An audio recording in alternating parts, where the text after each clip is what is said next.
पूरा लाभ मिलेगा। ये नहीं कि परिक्रमा भी दे रहे हैं, खाते भी जा रहे हैं, झूठा मुखा, शुद्धता से गोविंद का चिंतन करते हुए, श्री किशोरी जी का चिंतन करते हुए लगाओ।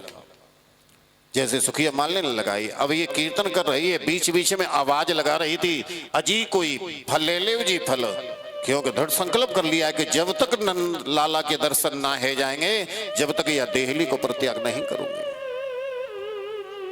श्री कृष्ण गोविंद हरे मुरारी, हे नाथ नारायण वासुदेव। श्री कृष्ण गोविंद हरे मुरारी, हे नाथ नारायण वासुदेव। श्री कृष्ण गोविंद हरे मुरारी, हे नाथ नारायण वासुदेव। श्री कृष्ण गोविंद हरे मुरारी, हे नाथ नारायण वासुदेव। हे नाथ नारायण वासुदेव, हे नाथ नारायण वासुदेव, हे नाथ नारायण वासुदेव, हे नाथ नारायण। जहाँ सुखिया मालिन बैठी हुई और आकर के बोले, मैया हमें फल दे दे न। आहा, इस श्यामली सूरत को निहारने के लिए इसके ये नेत्र वर्षों से तरस रहे थे। जो ही मेरे गोविंद को निहारा, देखा तो देखती रह गई टकटकी लगा के। बलाए देर तक जब दर्शन करती रही तो नंदलाला बोले, अरे मैया आप तो हमें ऐसे घूर घूर के देख रही हो कि मानो नजर लगाओगी। सुखिया मालिन बोली, प्रभु आपको कौन नजर लगा सके हैं? अरे काहुए नजर लगे जाए जो आपके दर्शन कर ले तो वाकई भी नजर दूर है जाए। तो अजी हमें फल दे दे ना। सुखिया मालिन ने सोचो, यदि मैं फल दे दूंगी तो लेके चली जाएगी, और मेरे इन नेत्रों की दर्शन से भी तृप्ति नहीं हो पाई। मेरे नेत्र तो भी कह रहे हैं कि मैं इस छवि को और निहारती रहूं। तो एक उपाय सोचो। और बोली, लालन मैं आपको फल अवश्य दूंगी, पर पहले मैया से कछु धान तो लेके आओ, तभी तो फल मिलेंगे। यानी विचार की आप फिर से आवेंगे तो दर्शन है जाएंगे।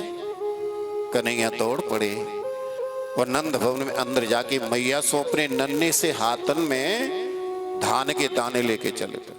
अब लाला कन्हैया शीघ्रता से चल रही थी, जल्दी जल्दी छोटे छोटे हाथ, उनमें से धान के जो दाने थे वो बिखरते हुए मार्ग में चले गए। और सुखिया मालिनी के पास पहुंचे ना, जब तक हाथ में 2-4 दाने ही रह गए, सब रास्ते में फैल गए। पर बोले, मैया हम धान ले आए। देखते ही सुखिया मालिनी हंस पड़ी, गोविंद हाथ में तो 2-4 दाने हैं, पर मेरे ताई तो यही अमूल्य है। टोकरी में छोड़ दो। टोकरी में छोड़ दी ने, और तत्काली फल लेकर के गोविंद के हस्त कमल में रखे, उस छवि को अपने हृदय में बसा करके, नेत्रों में बसा करके सुखिया मालिनी ने नंद भवन की देहली को बार बार प्रणाम किया और फल की टोकरी सिर पर रखी। सोचो, आज मैं फल बेचने नहीं जाऊंगी, आज तो मोको नंदलाला के दर्शन है गए, पहले मैं घर चलूं।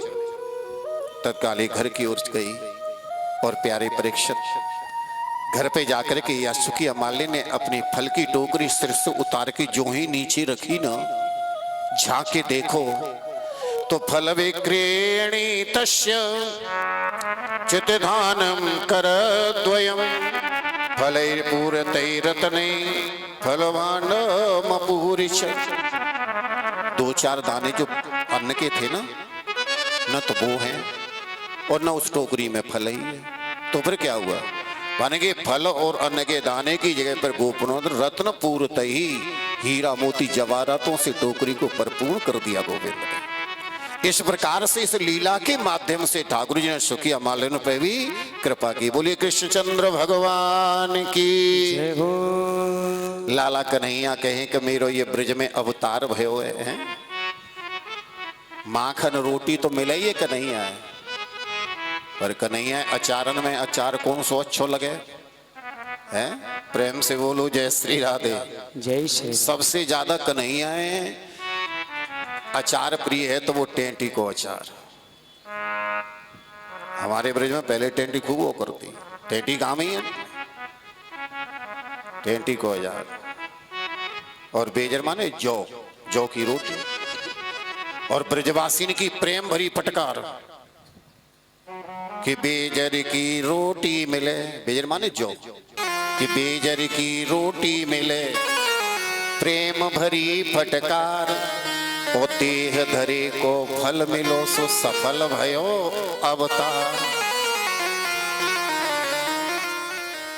एक दिन बाबा नंद ने सभी गोकुलवासी को बुलायो और कहा भैया जादिन से मेरे कनुआ को जन्म भयो है, वादिन से या गोकुल गांव में देते आमते रहे, नाना प्रकार के उत्पात मचाते रहे, या सो भैया मेरो विचारे कहीं दूसरी जगह चले।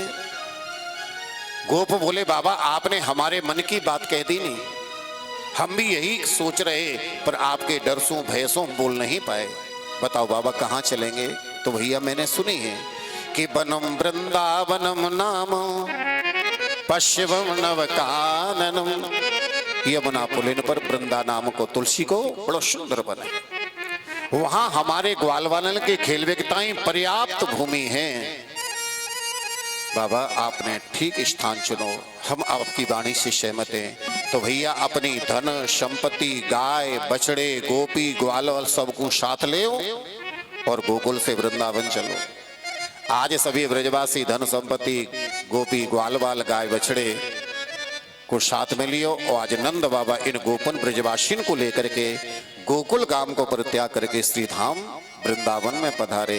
बोले वृंदावन धाम की। अभी तक ठाकुर जी की गोकुल लीलाएं चल रही थी, अब कहाँ गए? वृंदावन में। तो यहाँ से ठाकुर जी की वृंदावन लीलाएं प्रारंभ होती है। यहाँ ब्रजवासियों ने आकर के पहले अपने रहने के लिए बैलगाड़ी छकड़ों के नीचे रहे, अब आते ही तो मकान बन नहीं जाएंगे, तो बैलगाड़ी छकड़े वो भी कैसे खड़े किए कि तत्र चक्रु कृपावासम सकटई अर्ध चंद्रवत, जैसे आधा चंदा होता है आधे चंदे के समान बैलगाड़ी खड़े किए और उन्हीं के नीचे रहना शुरू किया।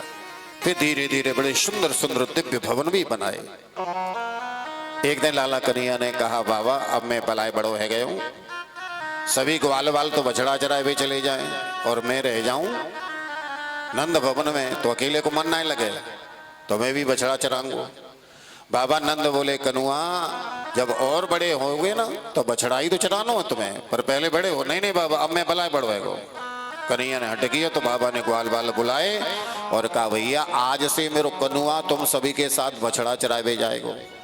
तो कन्हैया की देख रेख रखी।